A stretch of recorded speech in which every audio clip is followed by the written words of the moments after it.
आपण पाहत आहात EDTV, बातमी अशी जिच्यावर तुम्ही ठेवणार विश्वास। परभणी येथे काही दिवसांपूर्वी संविधानाचा अपमान केल्याप्रकरणी दंगल उसळली होती आणि या दंगलीमध्ये सोमनाथ सूर्यवंशी या तरुणाला पोलिसांनी बेदम मारहाण केली होती। या मारहाणीनंतर सोमनाथ सूर्यवंशी यांना छत्रपती संभाजीनगर येथील सामान्य रुग्णालयात भरती करण्यात आले होते आणि त्यावेळेस तेथे त्यांचा मृत्यू झाला। पोलिसांनी केलेल्या मारहाणीत हा मृत्यू झाल्याचे बाब उघड आल्यानंतर आंबेडकरी चळवळीत अनेक कार्यकर्ते रस्त्यावर आले आणि न्यायाची मागणी करू लागले। त्याचाच एक भाग म्हणून आज जालना जिल्हा बंदची हाक देण्यात आली होती। हुतात्मा जनार्दन मामा चौकात जालना येथे आज सर्वच आंबेडकरी अनुयायी जमले होते।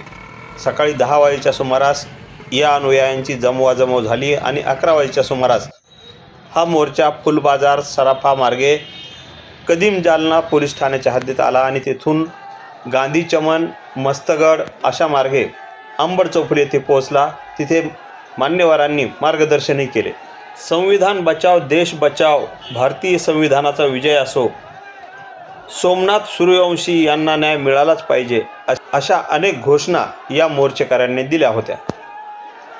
आपण पाहत आहात EDTV न्यूज या न्यूज पोर्टलवरील हा आंबेडकरी अनुयायांचा मोर्चा, ज्यांनी सोमनाथ सूर्यवंशी याला न्याय देण्याची मागणी केली आहे।